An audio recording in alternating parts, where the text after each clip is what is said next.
Good morning all of you. आज का हमारा टॉपिक है समास, जिसे कंपाउंड भी बोलते हैं। तो समास जो है बहुत ही इंटरेस्टिंग टॉपिक है, तो आप इसको ध्यान से पढ़ेंगे और समझेंगे। तो समास क्या होता है? जब दो या दो से अधिक शब्दों के मेल से एक नया शब्द बनाया जाता है तो उस विधि को समास कहते हैं। कैसे? दो या दो से अधिक शब्द मिलकर एक नया शब्द बनाते हैं। कैसे? आप एग्जाम्पल देखेंगे इसके। 10 है आनंद जिसके। 10 है आनंद जिसके यानी कि 10 आनंद मीन्स मुख। 10 है मुंह जिसके, मुख जिसके, वो कौन होता है? दशानन। और दशानन को क्या कहते हैं? रावण। और समास का जो है अर्थ क्या होता है? संक्षिप्त रूप। यानी कि समास को क्या कहते हैं? संक्षिप्त। यानी कि हम किसी भी चीज को शॉर्ट में बोलें। जैसे आपने देखा होगा कि हम घर के नामों को भी बहुत सारे शॉर्ट में बोल देते हैं, या फिर कई सारे जो हमारे मतलब बहुत सारे लोग होते हैं, जानने वाले होते हैं, उनके भी कुछ निकनेम रख लेते हैं हम, तो उनको शॉर्ट में बोलने की कोशिश करते हैं ना। तो ऐसे ही समास का भी अर्थ होता है संक्षिप्त, यानी कि शॉर्ट में। तो 10 है आनंद जिसके, तो हम ऐसे तो बोलेंगे नहीं 10 है आनंद जिसके, है ना। तो हम क्या बोलते हैं? दशानन, यानी कि 10 है आनंद जिसके मुख। तो एक इसके लिए क्या वर्ड हो गया? 10 है आनंद जिसके, दशानन। और दशानन कौन है? रावण, क्योंकि रावण के 10 मुख थे। नेक्स्ट है घोड़े पर सवार। तो हम घोड़े पर सवार को क्या बोलते हैं? घुड़सवार। अगर हम सिंपल घुड़सवार भी बोलें तो भी हम समझ जाएंगे कि वो घोड़े पर सवार है। 3 लोकों का स्वामी, तो त्रिलोकी, 3 लोकों का स्वामी। तो हम इनको क्या करते हैं? ये शॉर्ट में बोलते हैं। घुड़सवार, त्रिलोकी, है ना, दशानन, इन नामों को हम क्या बोलते हैं? शॉर्ट में बोलते हैं। तो ये क्या है? क्या कहलाते हैं? समास कहलाते हैं। अब समास के 2 पद होते हैं। पहला पद होता है पूर्व पद और दूसरा पद होता है उत्तर पद। और इन दोनों पदों से जो नया शब्द बनता है उसे क्या कहते हैं? समस्त पद कहते हैं। तो पहला पद यानी कि पूर्व पद और उत्तर पद क्या है और समस्त पद क्या है? अब देखो, ये दशानन जो शब्द है ये तो हो गया समस्त पद, ठीक है। और पूर्व पद और उत्तर पद, तो पूर्व पद यानी कि 10 है आनंद जिसके, ठीक है। तो ये पूर्व पद और उत्तर पद हो गया 3 लोकों के, 3 लोकों के, है ना। तो ये हो गया पूर्व पद और स्वामी उत्तर पद, इस तरीके से।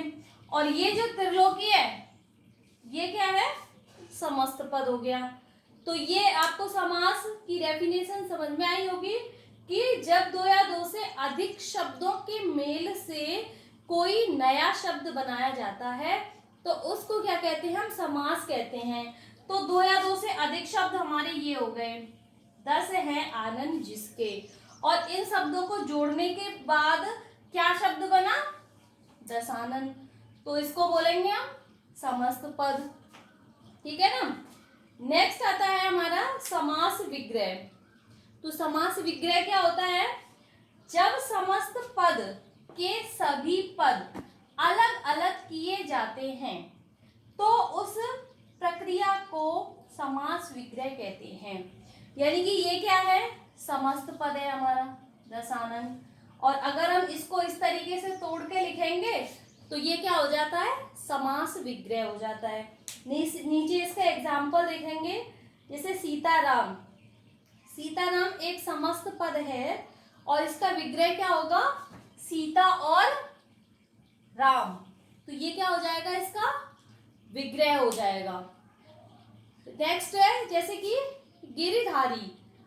गिरिधारी क्या है? समस्त पद है और उसका हम जब विग्रह करेंगे तो क्या हो जाएगा? गिरि को धारण करने वाला।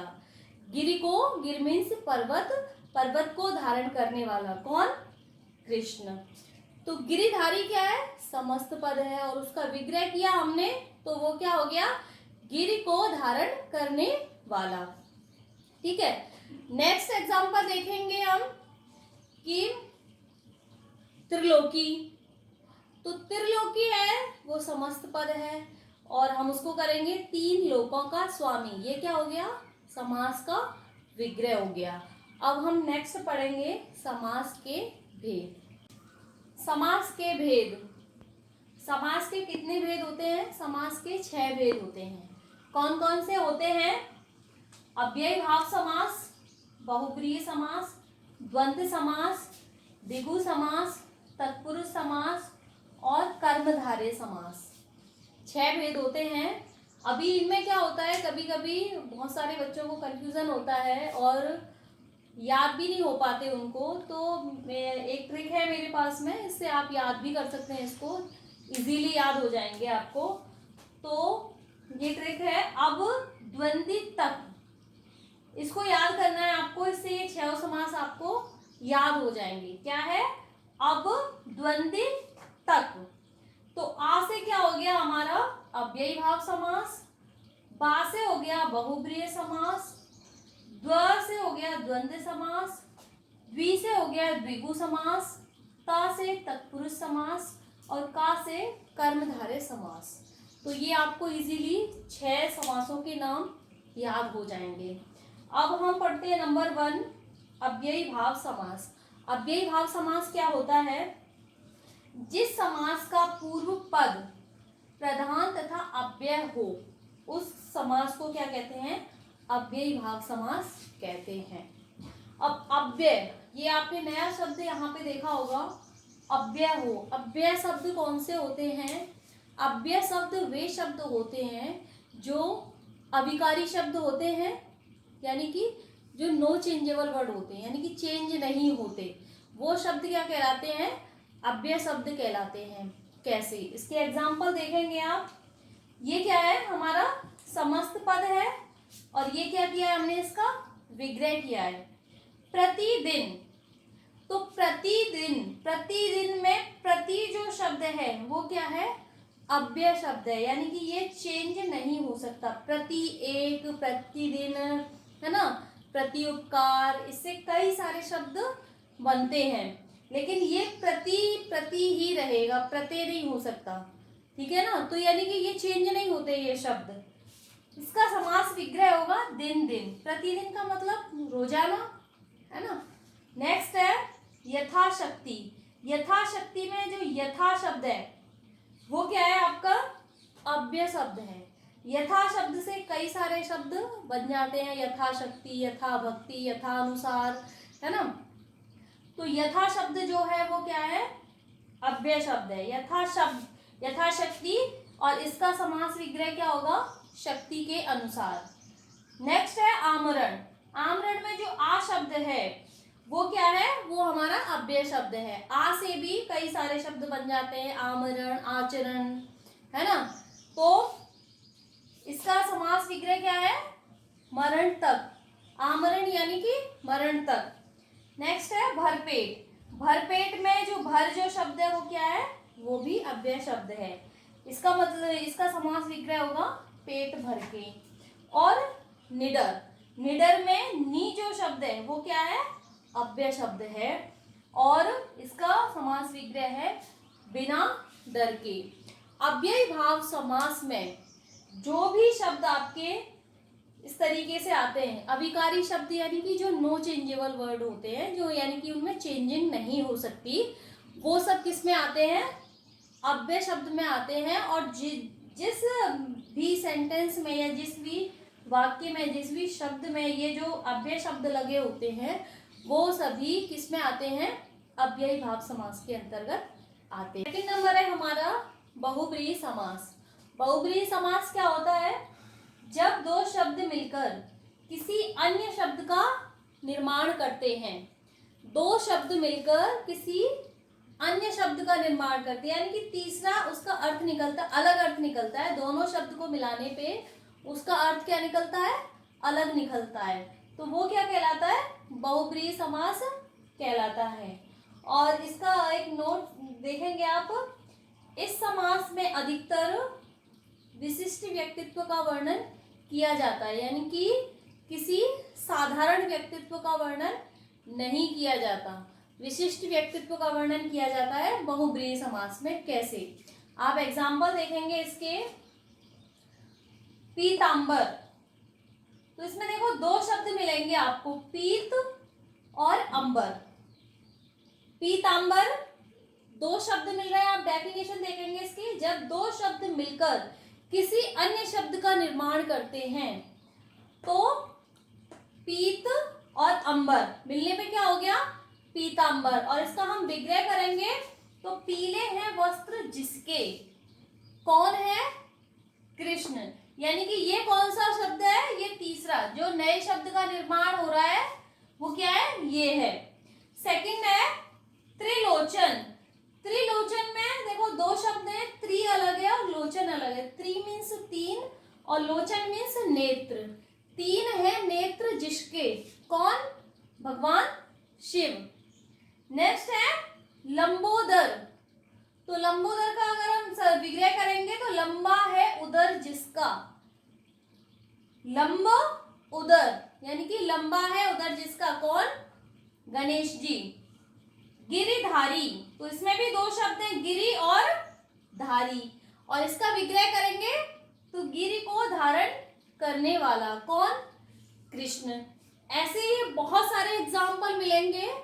और जैसे कि सब देखते हैं इसमें कि गजानन, तो गज के मुख वाला, गज के जैसे मुख वाला, कौन, गणेश। दशानन, 10 हैं आनंद जिसके, कौन, रावण। तो आपने देखा ये मैंने जितने भी नाम लिए यहाँ पे, कृष्ण, शिव, गणेश, कृष्ण और चतुर्भुज है ना, 4 है भुजाएं जिसकी है, और चक्रपाणी, चक्र यानी कि चक्र है, पाणी मीन्स हाथ में जिसके, कौन, भगवान विष्णु। ठीक है। त्रिलोकी, 3 लोकों का स्वामी, शिव। तो आपने देखा कि जितने भी आपने इसके एग्जाम्पल देखे वो किसी ना किसी भगवान जी के नाम है, ये सब देखे आपने। तो इसका एक सिंपल तरीका है कि ज्यादातर जो भी हम भगवानों के नाम को जो उपनाम से पुकारते हैं उनको, जैसे कि हम गिरिधारी ले लेते हैं, तो ऐसा तो हम बोलते नहीं कि गिरि को धारण करने वाला कृष्ण है ना तो हम ऐसे बोलेंगे तो हम उनको सीधे ही बोल देते हैं गिरिधारी। ठीक है, लेकिन उसका अर्थ क्या है, गिरि को धारण करने वाला, कौन, कृष्ण। तो इस तरीके से आपने सारे नाम देखे, पीतांबर, नीलांबर, कमल नयन, ये सारे शब्द, कमल जैसे नयन है जिसके, है तो कौन, कृष्ण। तो इस तरीके से ये सारे एग्जाम्पल किसी ना किसी भगवानों के नाम के हैं। तो इसकी एक सिंपल ट्रिक ये भी है कि ये सभी देवी देवताओं के नाम भी इसी समास के अंतर्गत आते हैं। ठीक है, नेक्स्ट देखेंगे आप द्वंद्व समास। द्वंद्व समास, अब आप द्वंद्व समास से, द्वंद्व मीन्स क्या होता है, अगर आप सिंपल तरीके से इसको समझे तो द्वंद्व यानी कि एक दूसरे से झगड़ा, लड़ाई, या फिर ऐसे समझे कि द्वंद्व मीन्स इस तरीके से कि दोनों बराबर हैं, कोई कम नहीं है।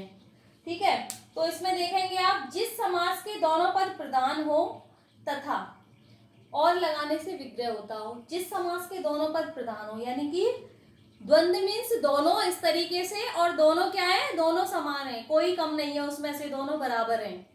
ठीक है, ऐसे ही इसकी डेफिनेशन है कि दोनों पद प्रधान हो और लगाने से इसका विग्रह हो। तो इसके देखेंगे, समस्त पद है ये पाप पुण्य, तो इसका समास विग्रह क्या होगा, पाप और पुण्य। सुख दुख, सुख और दुख। गुण दोष, गुण और दोष। राम सीता, राम और सीता। तो ये जो सारे एग्जाम्पल आपने देखे, सब में और लगाने से विग्रह हुआ है। और एक सिंपल ट्रिक इसकी ये भी है कि द्वंद्व समास के जितने भी एग्जाम्पल होंगे ज्यादातर वो क्या होते हैं, एक दूसरे के क्या होते हैं, अपोजिट होते हैं, विलोम होते हैं। द्वंद्व मीन्स दोनों समान है, कोई किसी से ना छोटा है ना किसी से बड़ा है। इसका मतलब आप देखेंगे कि ये दोनों शब्द एक दूसरे के विलोम भी होते हैं। कैसे कि आप देखेंगे पाप का विलोम शब्द क्या होता है? पुण्य होता है। सुख का विलोम शब्द क्या होता है? दुख होता है। गुण का दोष होता है। इस तरीके से इसमें बहुत सारे एग्जाम्पल आ जाते हैं। लाभ हानि, लाभ और हानि, दिन रात, दिन और रात, अपना पराया, अपना और पराया, जितने भी वर्ड्स आते हैं वो ज्यादातर क्या होते हैं? एक दूसरे के विलोम शब्द होते हैं। अब नंबर 4 पढ़ेंगे हम। नंबर 4 है द्विगु समास। द्विगु समास क्या होता है? इसकी परिभाषा देखेंगे। इस समास का पूर्व पद संख्यावाची होता है और समस्त पद समूहवाचक बन जाता है। तो द्विगु समास का पहला पद क्या होता है? संख्यावाची होता है। और जब इसका वो करते हैं, समस्त पद क्या कर बन जाता है? समूहवाचक बन जाता है। कैसे? एग्जाम्पल देखेंगे। चौमासा, तो चौ मतलब 4, मासा मीन्स मास, तो 4 मासों का समूह, मास मीन्स महीना। तिराहा, 3 राहों का समूह। त्रिलोक, 3 लोकों का समूह। नव रत्न, 9 रत्नों का समूह। नवरात्रि, 9 रात्रियों का समूह। तो ये सारे शब्द किस में आते हैं? द्विगु समास में आते हैं। और आपने देखा कि ये जितने भी इसके एग्जाम्पल थे वो किसमें है? चौ, ती, त्रि, नव, यानी कि ये सारे क्या है? संख्यावाची शब्द हैं। तो संख्यावाची शब्द किस में आते हैं? द्विगु समास के अंतर्गत आते हैं। और जब हम इसका विग्रह करते हैं तो क्या? समूहवाचक बन जाता है, यानी कि मासों का समूह, राहों का समूह, लोकों का समूह। अब कुछ शब्द ऐसे होते हैं जो कंफ्यूजन वाले होते हैं, जैसे कि आपने उसमें देखा था बहुब्रीहि समास में त्रिलोकी और त्रिलोक। त्रिलोकी शब्द है वो बहुब्रीहि समास में जाता है और त्रिलोक शब्द है वो किसमें आता है? द्विगु समास में। कैसे? त्रिलोकी यानी कि 3 लोकों के स्वामी। कौन? शिव। वो एक विशिष्ट व्यक्तित्व को क्या कर रहे हैं? रिप्रेजेंट कर रहा है कि विशिष्ट व्यक्तित्व यानी कि शिव जी। और त्रिलोक यानी कि 3 लोकों का समूह, तो ये साधारण है, तो इसलिए ये आएगा द्विगु समास में और त्रिलोकी जाएगा किसमें? बहुब्रीहि समास में। नंबर 5 आता है तत्पुरुष समास। तत्पुरुष समास क्या होता है? इस समास में विग्रह करने पर कारक चिन्हों का लोप होता है। आपने कारक चिन्ह पढ़े होंगे, कर्ता ने, कर्म को, कर्ण से, ये सब क्या है? कारक चिन्ह है। तो तत्पुरुष समास का जब भी हम समास विग्रह करते हैं तो वहां पे क्या होता है कि कारक चिन्हों का क्या होता है? लोप होता है। कैसे? इसके वो देखेंगे, जैसे कौन कौन से कारक चिन्ह? का, की, के, मैं, पर, से आदि, क्या इन शब्दों का क्या रहता है? इसमें लोप रहता है। जैसे यश प्राप्त, तो यश को प्राप्त, तो को क्या है? कारक चिन्ह है। मन चाहा, मन से चाहा। राजपुत्र, राजा का पुत्र। आप बीती, आप पर बीती, है ना। यज्ञशाला, यज्ञ की शाला। तो इस तरीके के क्या है? देशभक्ति, देश की भक्ति या देश के लिए भक्ति। तो इस तरीके के शब्द किसमें आते हैं? तत्पुरुष समास में आते हैं, जिनमें कारक चिन्हों का लोप है। कर्मधारय समास। कर्मधारय समास क्या होता है? इस समास का पहला पद विशेषण और दूसरा पद विशेष्य होता है, अर्थात पहला पद दूसरे पद की विशेषता बताता है। विशेषण और विशेष्य आपने पढ़ चुके हैं आप। तो विशेषण यानी कि जो शब्द विशेषता बताता है और विशेष्य यानी कि जिसकी विशेषता बताई जाती है। तो इस समास में क्या होता है कि पहला पद विशेषण होता है और दूसरा पद क्या होता है? विशेष्य होता है, यानी कि पहला पद दूसरे पद की क्या बताता है? विशेषता बताता है। एग्जाम्पल देखेंगे। और हाँ, इसकी जो ट्रिक है, इसका जब हम विग्रह करेंगे तो के समान और है जो शब्द आते हैं, यानी कि ये दोनों शब्द तो आएंगे ही जब हम विग्रह करेंगे। कैसे, इसके एग्जाम्पल देखेंगे। नील कमल, नील कमल, इसका विग्रह क्या होगा, नीला है जो कमल। तो आपने देखा कि यहाँ पे है जो शब्द आया। कमल कैसा है, नीला है, नीला है जो कमल, यानी कि कमल की विशेषता बताई जा रही है कि वो कमल कैसा है, नीला है। नेक्स्ट है महाराजा, महान है जो राजा, राजा कैसा है, महान है। राजा की विशेषता बताई जा रही है कि राजा कैसा है, महान है। नेक्स्ट है श्वेतांबर, श्वेत मीन्स सफेद और अंबर मीन्स वस्त्र। श्वेत है जो अंबर, तो श्वेत है जो अंबर, तो वो कैसा है, सफेद है। अंबर कैसा है, सफेद है। वस्त्र की विशेषता बताई जा रही है कि वो है सफेद। चरण कमल, तो यहाँ कमल कैसे है, सॉरी चरण कैसे हैं, कमल के जैसे, तो कमल के समान चरण। तो यहाँ पे के समान भी ये हमारी ट्रिक आती है काम में कि चरण कैसे हैं, कमल के समान। नेक्स्ट है कमल नयन, तो कमल नयन यानी कि नैनों की विशेषता बताई जा रही है कि उसके नैन कैसे हैं, कमल के जैसे हैं, यानी कि कमल के समान है जो नयन।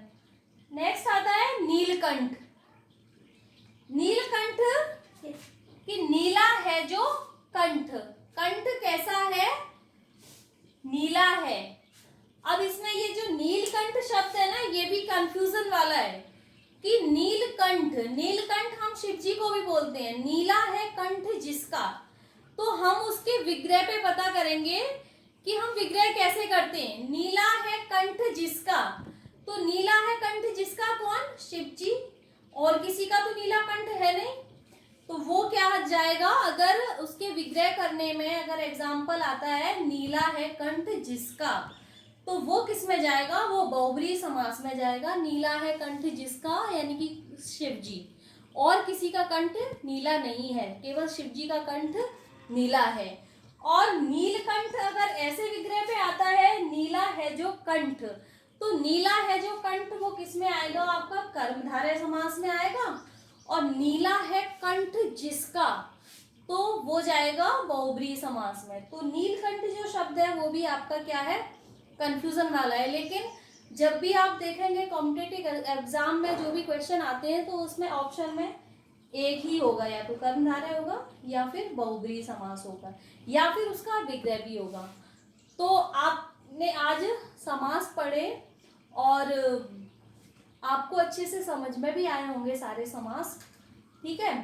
तो आप एक बार और दोबारा से देखेंगे, समास की ट्रिक बहुत अच्छी थी, आप उसको याद कर सकते हैं अच्छे से समास को, है। समास कई बार बहुत सारे बच्चों में क्या होता है, कंफ्यूजन होता है, और मुझे भी होता था स्टार्टिंग में, मुझे भी होता था, मुझे भी जल्दी से याद नहीं रहते थे। लेकिन ट्रिक से आप उसको जल्दी से याद कर सकते हैं और अच्छे से उसको समझ सकते हैं। Thank you.